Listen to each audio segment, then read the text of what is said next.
Kompleto na kayo, no? Yes po. Okay, anyway, good morning, Section B. No? I'm Dr. Escabillas, no? And I'm actually a faculty of internal medicine, no? And I'm a guest lecturer in Department of Human Structural Biology to teach you, I think, 2 or 3 topics in neuroanatomy. Okay, so the topic for this afternoon is your cerebellum. No?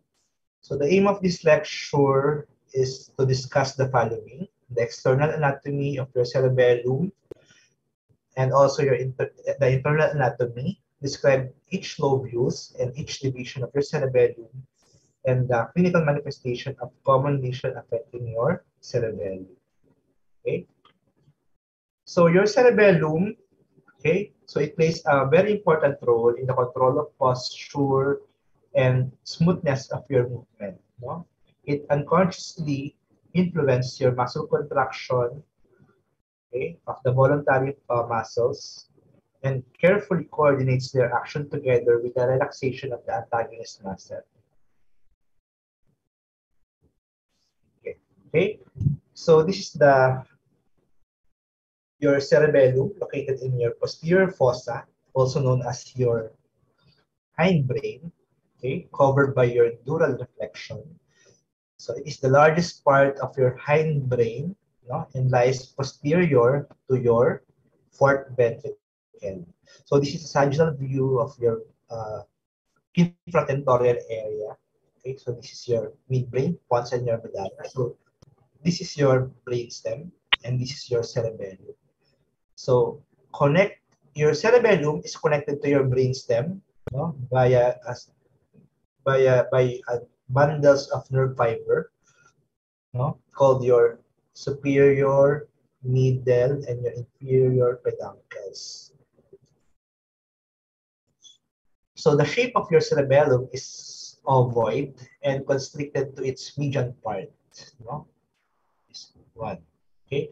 So your cerebellum is divided into 3 main lobules. We have the anterior lobe, this area, and your posterior lobe, and so this is the caudal view, no?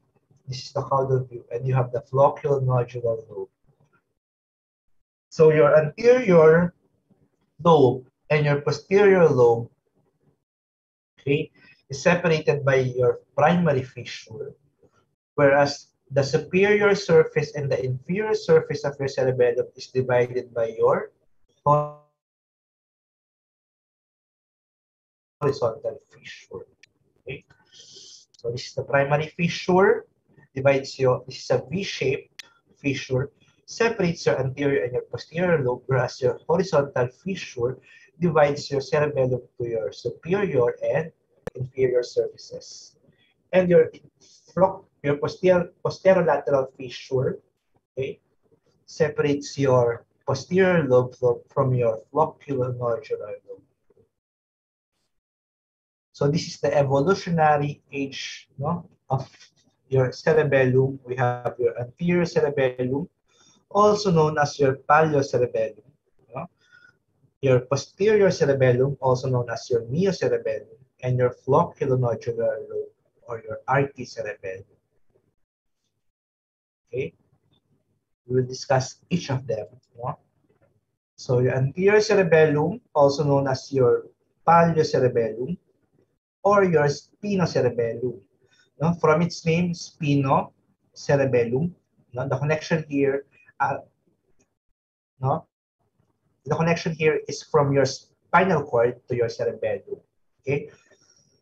This is anterior to your primary fissure, and consists of the following: your midline vermis, your paravermian area, and your globus and your emboliform nuclei.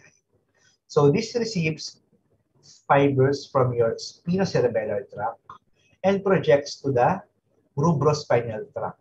Okay, and it's concerned with the regulation of your muscle tone. And next, we have your posterior lobe, your neocerebellum, also known as your cerebrocerebellum. So from the name itself, cerebrocerebellum, the connection here is from your cerebral cortex going to your cerebellum. Sorry, plus namin ng migraine ako, I screen too much. Nasilo kasi ako. And this is the largest lobe, no? Your posterior lobe, and consists of the two cerebellar hemisphere, no? This area, and your dentate nuclei.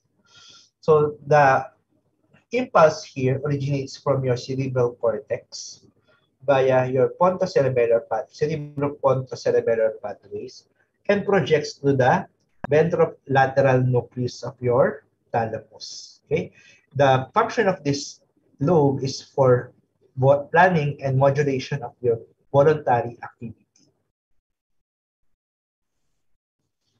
And we have the flocculonodular lobe, no? Or your archicerebellum. Okay, so it has a connection with your vestibular and your reticular nuclei of the brainstem through your inferior cerebellar peduncle. So the afferent fibers pass from your vestibular nuclei in the pons and your medulla to the cortex of the ipsilateral flocculonodular lobe.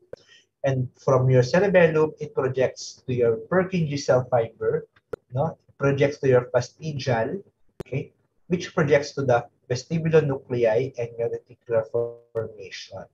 Okay, and this area is concerned with your equilibrium. No? So this is the different subdivision. No? Anatomically, you can call it your anterior, no? Your posterior, and your flocculonodular lobe. And this is your evolutionary term, no? Or your phylogenetic term, your paleo, neo, and your archicerebellum. Okay, also known as your spinocerebellum, because the functional name is your spinocerebellum. This, the posterior lobe, is your cerebrocerebellum, and this one is your vestibulocerebellum. Okay, please take note of the following then deep nucleus that corresponds to each lobe. Your spinocerebellum, no? You have the vermis and the paravermial area.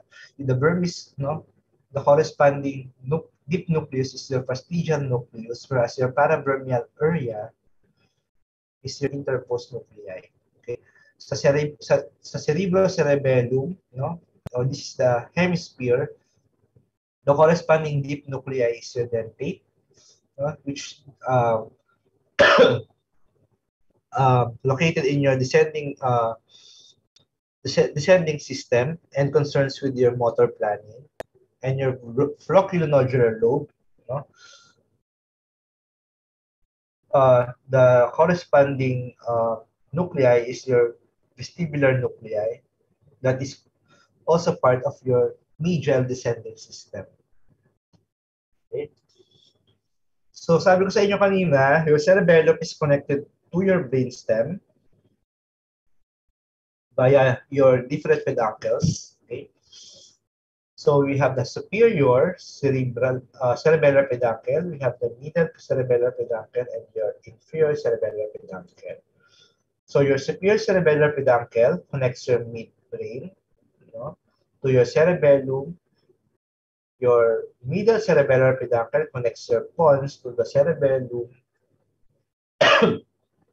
and your medulla, via your inferior cerebellar peduncle. Okay.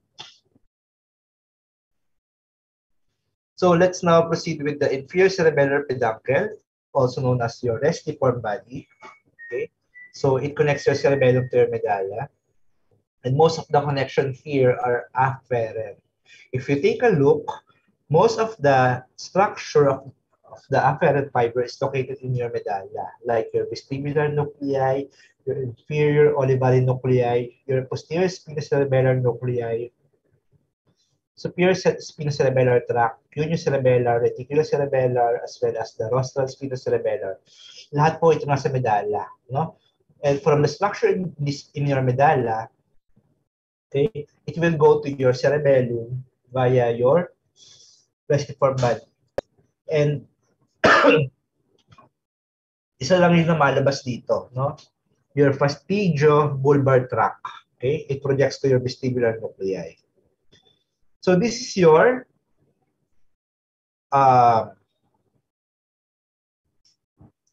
restiform body or your inferior cerebellar peduncle. So the connection here, no? The afferent connection here arises from your nucleus cuneatus, the vestibular nerve, pumapasok sa cerebellum, your spinocerebellar, okay? Your anterior spinocerebellar tract, okay? Mostly, no? Afferent, meaning papasok, no? Going to your cerebellum, okay?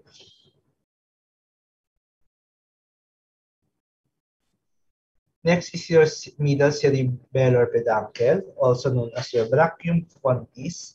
So this connects your cerebellum with the pons, almost entirely of cross-afferent fibers from the contralateral pontine nuclei. No? And the afferent usually originates from your cerebral cortex. Okay? Again, from your cerebral cortex, it will go to your reticular formation, cortico, no? Cerebral cortex, going to your pons, and going to your cerebellum via your middle cerebellar peduncle. No? Mostly afferent po siya. And cross. Okay? Sabihin, pumunta siya dito sa inyong pons, papuntang cerebellum, at opposite cerebellum via your contralateral brachium pontis, no? And we have the superior cerebellar peduncle, also known as your brachium conjunctivum, no? So it connects your cerebellum to your midbrain, and most of the fibers here are efferent, no? Originating from your dentate and your interposed nuclei. So when you say interposed, it consists of your emboliform and your globus, and distributed to the red nucleus, reticular formation, and your thalamus. Please take note that this structure, the red nucleus, reticular fibers, and your thalamus are part of your midbrain, except for your thalamus. Kasi your thalamus, immediately below it is your midbrain. Kaya, doon din dumadaan yung connection from your cerebellum. Afferent connection from your anterior spinocerebellar tract and your superior spinocerebellar and your trigeminal cerebellar tract. So you can see here, no, this is the red one, no, your thalamus, your red nucleus. The connection here, no, will go to your cerebellum via your superior cerebellar peduncle, and from here will go to your deep cerebellar nuclei. Okay.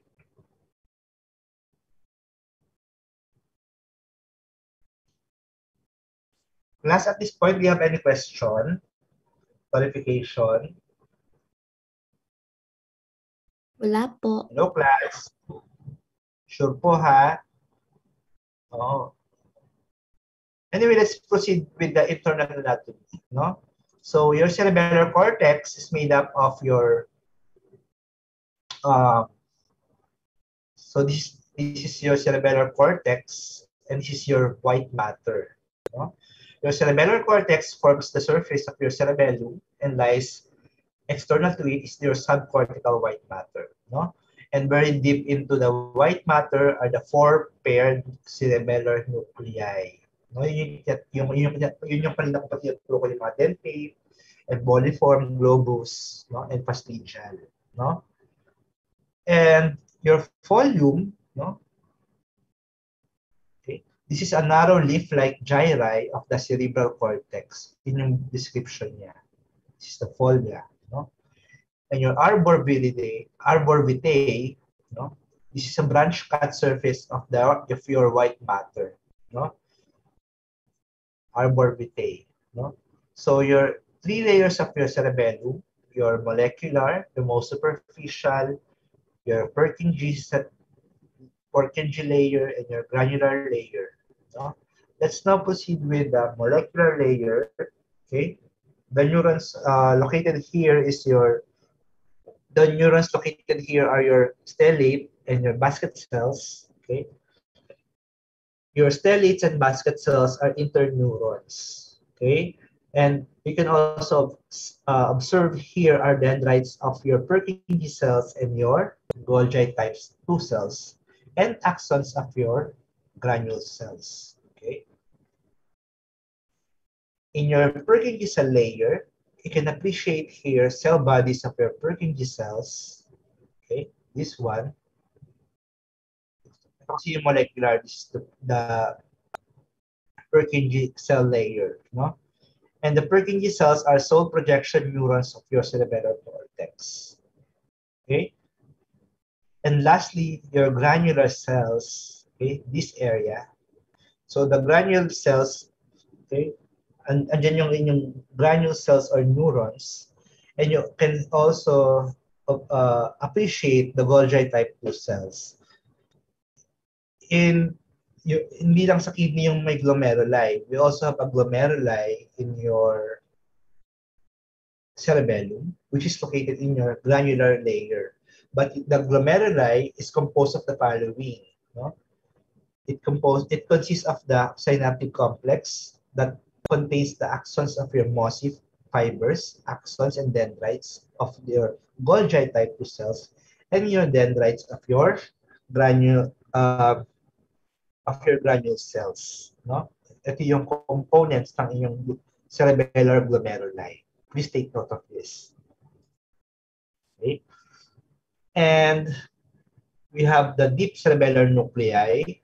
Okay? These are four paired buried within your cerebellum. Okay? You can memorize this from medial to lateral. Okay? We have fastigial, the globus, emboliform, and your dentate. Your dentate is the most lateral deep nuclei, which correspond to your cerebellar hemisphere. Pag sinabi interposed nuclei, this consists of your globus and your emboliform. Okay?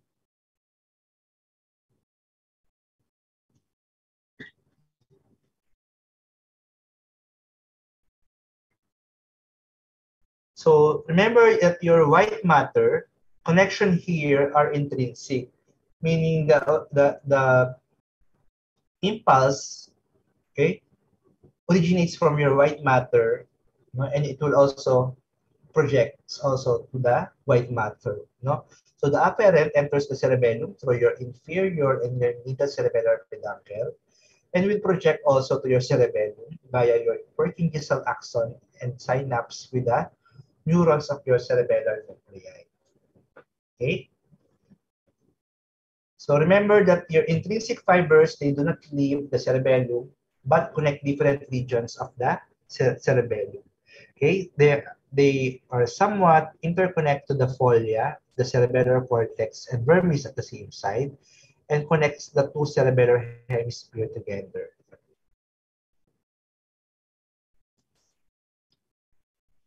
So fibers from the dentate, emboliform, and globus nuclei leaves the cerebellum through your superior cerebellar peduncle, whereas fibers from your fastigial nuclei leaves through your inferior cerebellar peduncle.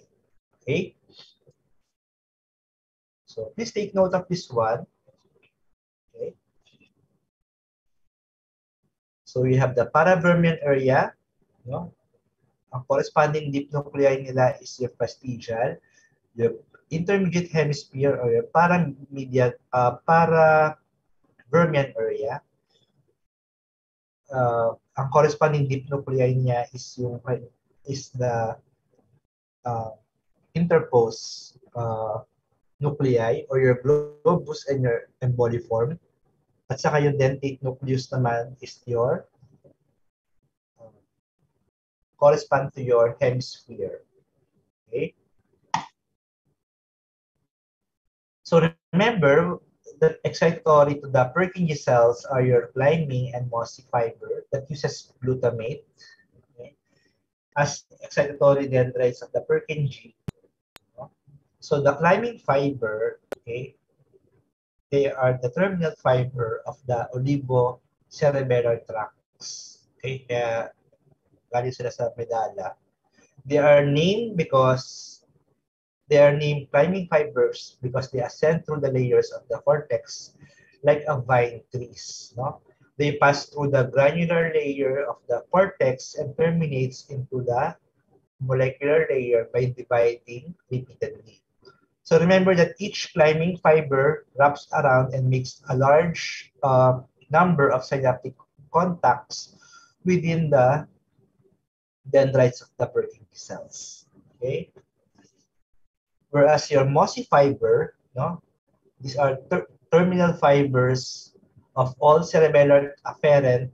No, they have multiple branches, and exerts much more diffuse excitatory. No? So remember, a single mossy fiber stimulates 1,000 of Purkinje cells. Okay, and it also utilizes glutamate as neurotransmitter. On the other hand, the output, no,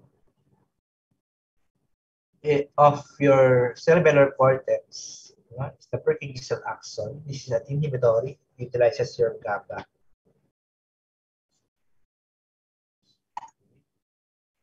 So remember that all afferent fibers ascends through your cerebellar white matter, okay, to influence the large Purkinje neurons of your cerebellar cortex. So your Purkinje axons are the only way out of the cerebellar cortex.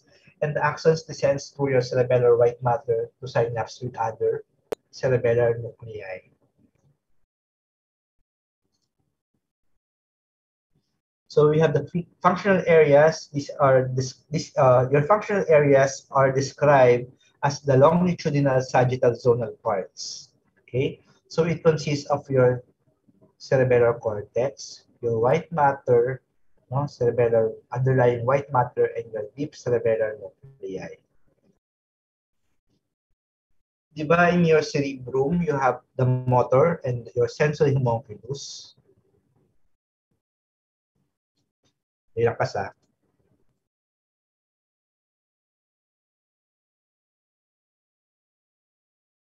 So, ganun din po sa inyong cerebellum, no? So, your vermis, this area, parang may inverted person. So, this represents the long axis of the body, neck, shoulders, thorax, and abdomen and hips. Okay? On the other hand, the intermediate zone, this area, or your paravermian area, okay, it represents the distal parts of the limbs and hands and feet. Okay? Whereas the lateral zone, na-hit niya yung hemisphere, no? So, planning of sequential movement of the entire body, no? Consciousness and assessment of movement errors. Okay? So, yan, no? Yan yung inyong representation. And this area, no, is for auditory and visual area, which is also located in your Vermian area. Okay? Plus, do you have any question? Before we proceed with the pathways. Wala naman po. Malinaw ba? Malinaw.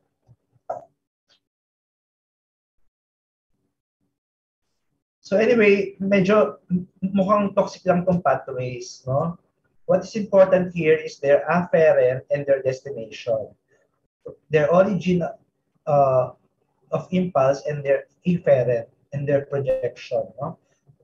Iano nyo lang yung name from its name, no? The corticopontocerebellar, of course, from the cerebral cortex, ito yung mga origin niya, going to your cerebellum, no?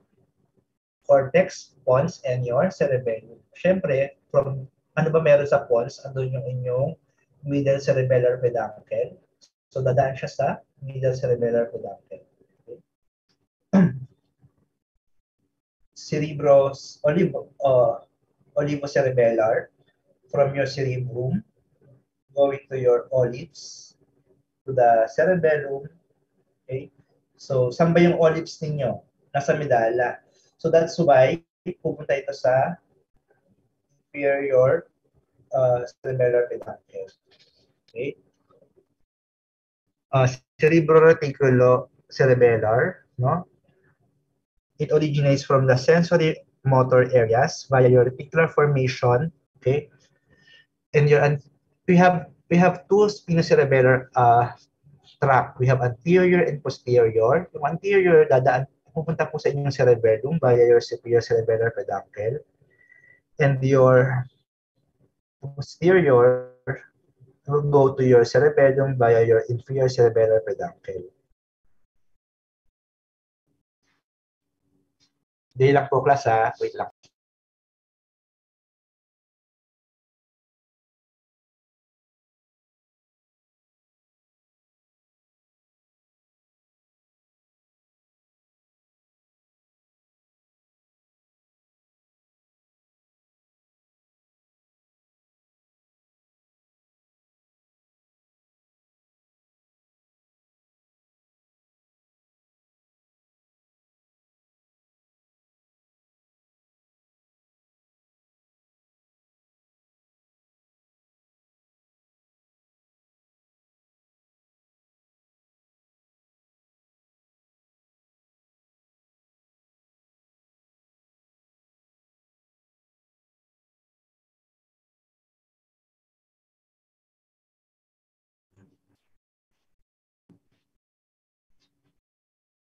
So the function of your spinocerebellum is for unconscious proprioception. If you do certain movements like ambulation, hindi na kayo conscious, no? Kung nasaan yung paa nyo, no? Kung nakababa ba, kung nakataas, yun yung function niyan.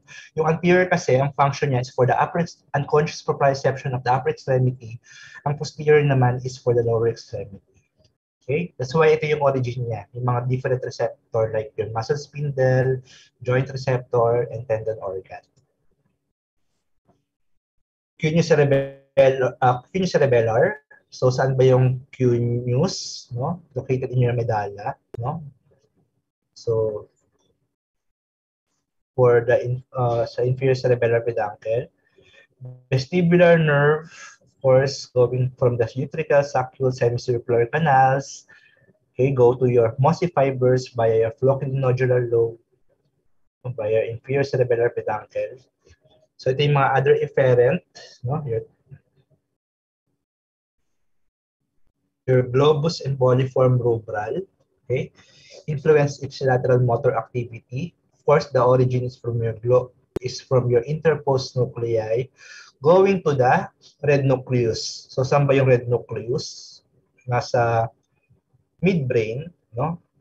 That's why it will go to your superior cerebellar peduncle. The tatothalamic from your dentate going to your thalamic from your thalamus, no?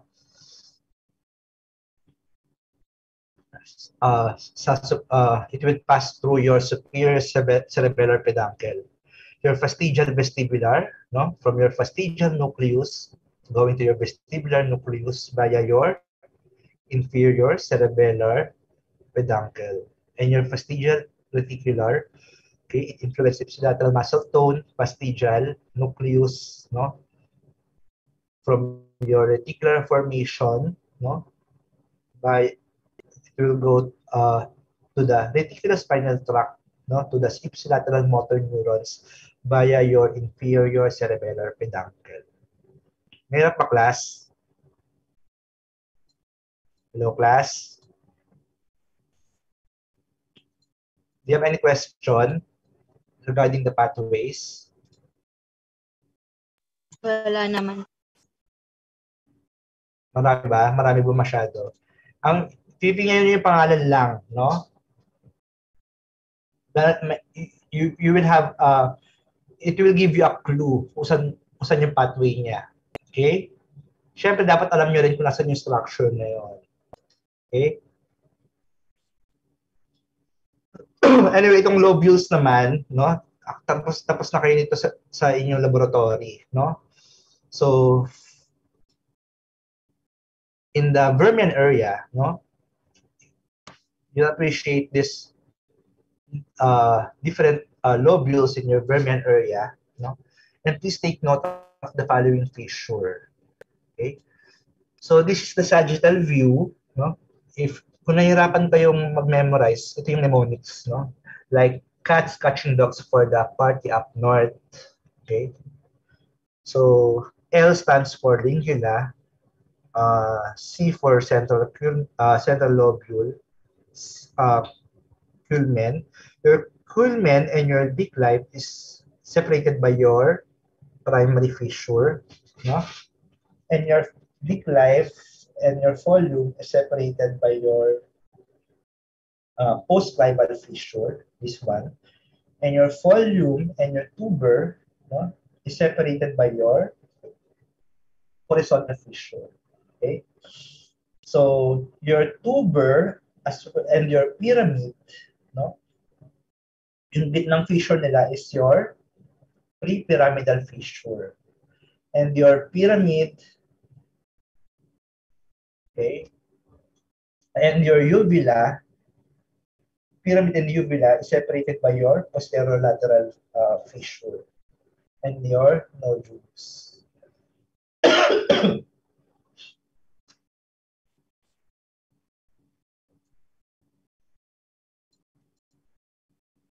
O, class, ano to?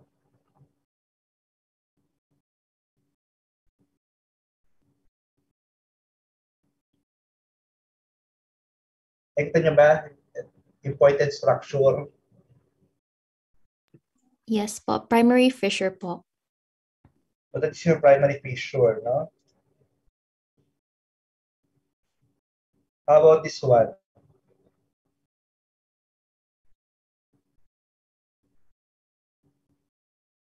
Separates your volume and tuber. So this is your horizontal fissure, no?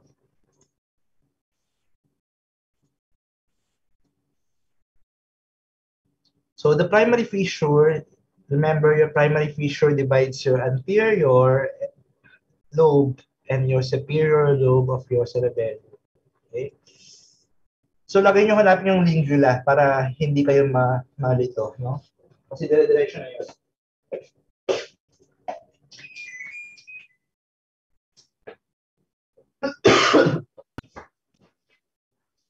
And your horizontal fissure, okay, divides your superior from your inferior surface of your cerebellum. Okay?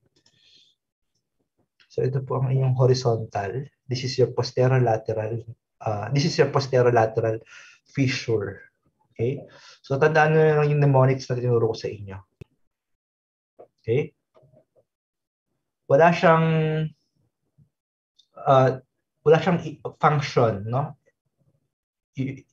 This yung each lobule do not have a specific function, but you just have to memorize it, no?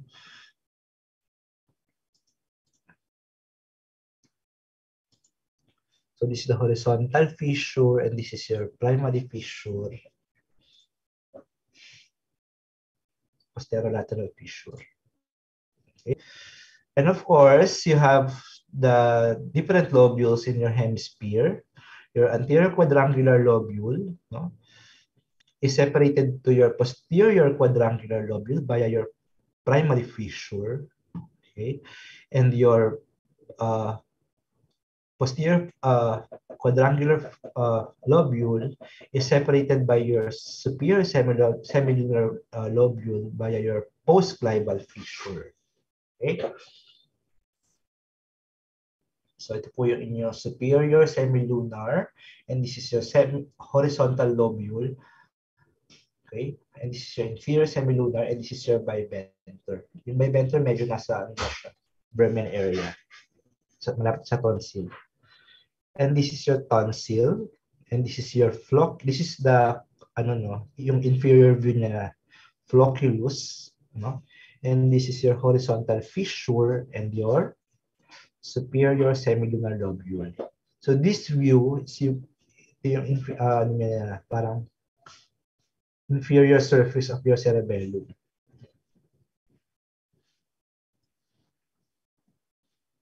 So these are the function of your cerebellum, the important roles of your cerebellum. It controls the posture and your voluntary movement, and it unconsciously influences the smooth muscle contraction, of the voluntary muscles, and carefully coordinates it with their action, and it coordinates by synergistic action all reflex and voluntary muscle activity.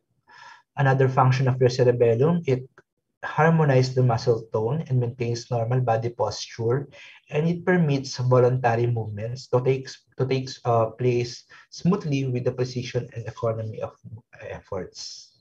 Okay? Ito yung mga hindi function ng inyong cerebellum.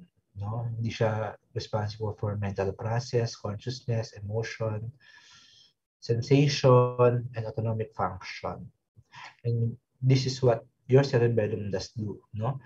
It regulates the rate, and force of will muscle contraction, coordinates willful muscle contraction, coordinates of precise movement, okay, and requires proprioceptive input. Okay, so the cerebellum is not able to initiate muscle movement. So question, is a lesion of one cerebellar hemisphere gives rise to, always remember this pala, no? The manifestation of one cerebellar hemisphere will give rise in signs and symptoms of cerebellar signs, no? Limited to one side of the body, no? Para siyang cranial nerve, no? Always ipsilateral to the lesion. Okay?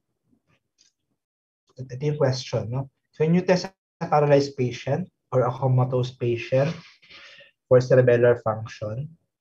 Anyone? No po.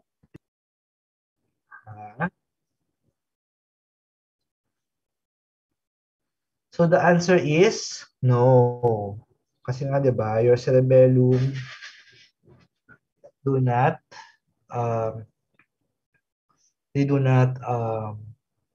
initiate movement, no?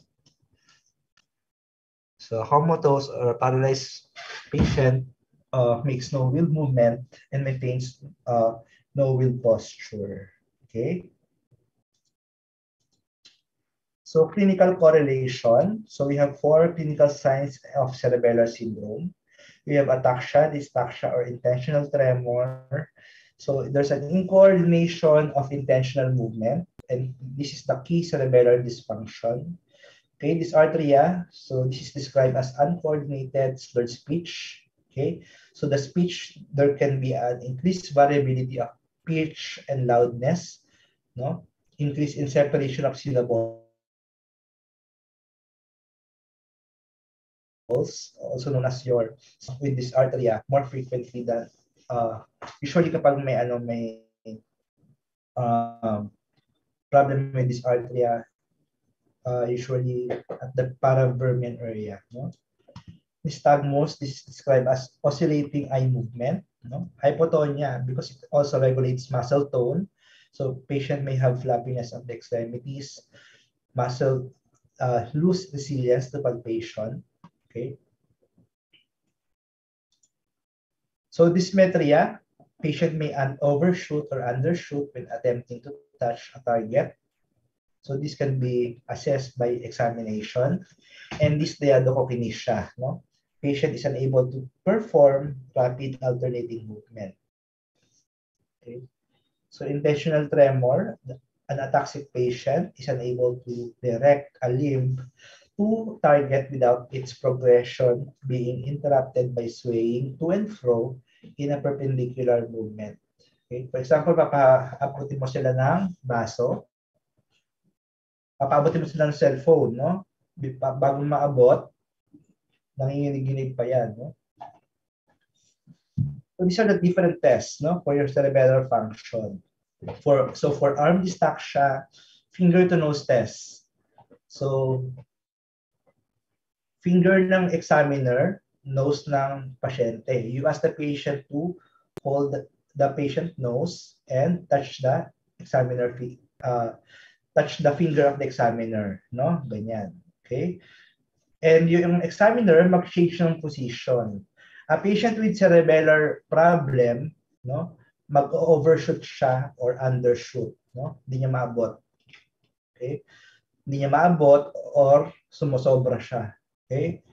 Pronation supination test. You ask the patient to perform rapid alternating movement. A patient with cerebellar problem, mahirapan sila niyan. Okay? And thigh slapping test. You ask the patient to slap the thigh. Okay? Ang patient with cerebellar problem, walang rhythm. Okay? Walang rhythm yung pagtatap nila ng thigh. Okay? Dystaxia, okay? Loss of coordination, chiefly in the lower limbs. Marked gait instability. Okay? So, usually, the typical appearance of this patient, meron silang wide-based gait. Para silang lasing. Okay? Because, kaya compensatory posture nila yun. Okay? Para hindi sila matumba. Okay? These are the different tests. Okay? Free walking for broad-based gait. Inspect for swaying. Usually, kapag nagsisway sila sa isang side, they tend to sway on the right side. Usually, the problem is in the right cerebellar area. Okay? Tandem gait walking. You ask the patient to walk on a straight line. No? Hindi nila kaya yun. Okay? Hindi nila kaya mag-walk on a straight line. Ask him to walk heel to toe across the room. You know, yung instruction. For leg dystaxia, you can ask the patient to perform heel to shin test, sliding the heel of one foot smoothly down to the shin. Okay, patient with cerebellar problem may have difficulty to do this. You know? So truncal ataxia, disturbance of balance manifested chiefly by lack of coordination of your paraaxial muscle and attempts to walk on a wide base with trunk constantly reeling or swaying. So these are the different tests for hypotonia. Inspect for hypotonic patient. Assume a flappy posture or a ragdoll or dump in a hip posture. And usually, meron kang pendular quadriceps reflex. For example, ito yung knee, no? If you tap it ng neurohammer, magaganyan yung kanilang leg, no? Pendular reflex. That is typical in a patient with cerebellar lesion. Test for overshooting, no? Like your arm pulling test and test for nystagmus. Inspect and have the patient, okay? So you ask the patient to follow your finger using the eyes. In patient with nystagmus, mag-jerk kasi yan on one side, no? So we have different clinical syndrome, no? Cerebellar hemisphere syndrome, okay? So this is mainly the involvement of your posterior lobe and variably your anterior lobe, okay? So this is the most lateralized cerebellar signs limited to one side of the body, okay?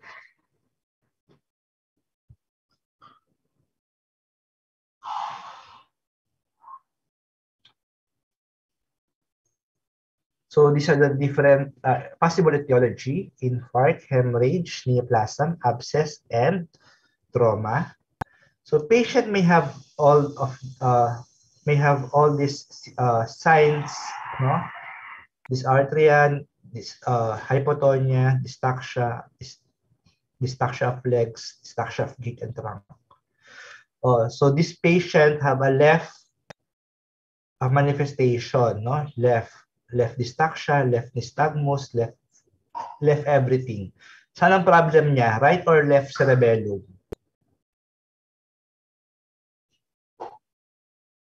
Class. This patient. Hello? Right. Ha? Itong shaded area, left ha? Anong problem nito? Right or left cerebellum? Left po. Oh, left din, no? Same side. Rostral vermis area mainly affects the anterior lobe. Dystaxia is predominant in the legs, spares the cranial nerve musculature. Okay. Rostral vermis syndrome, usually this is the possible etiology. So more on the lower extremity. Okay. So this is the distribution. Okay. So more, it affects the lower extremity. This can be explained by the representation of our body. Yung homunculus kanina ng cerebellum. Pag sinabi namang caudal vermis syndrome, mainly flocculonodular lobe or the posterior lobe, so patient may have dystaxia or disequilibrium of stance and gait, no? Axial dystaxia with little or no extremity dystaxia. Okay. So these are the following possible etiology, no? Yung mga tumor of your cerebellum, like your medulloblastoma, okay, ependymoma, and astrocytoma. Okay. Ito po ang kanyang distribution. So more on ataxia. Okay. More on ataxia yung problem. Sa trunk. When you say pancerebellar syndrome, all lobes are affected. The cerebellar signs are bilateral. So it affects everything, no? Your musculature, cranial, axial, and your appendicular. So these are the following etiology. No? If you have a pancerebellar syndrome, toxic metabolic, demyelinating, heredofamilial degenerative diseases. Okay? So everything is lahat ng cerebellar signs can be observed in your pancerebellar syndrome. So ito po ang inyong distribution. Okay? So these are the etiologies of your cerebellar dysfunction. It could be developmental, like Arnold-Chiari, demyelinating, multiple sclerosis, no? Neoplastic also, medulloblastoma. Etiology, abscess formation, stroke, no? Like your hemorrhage and infarction, drug and toxic, like alcohol intoxication, and phenytoin, metabolic, like your inborn error of metabolism. Okay? Sige. So I think that is the final slide, no? Do you have question, class? Hello.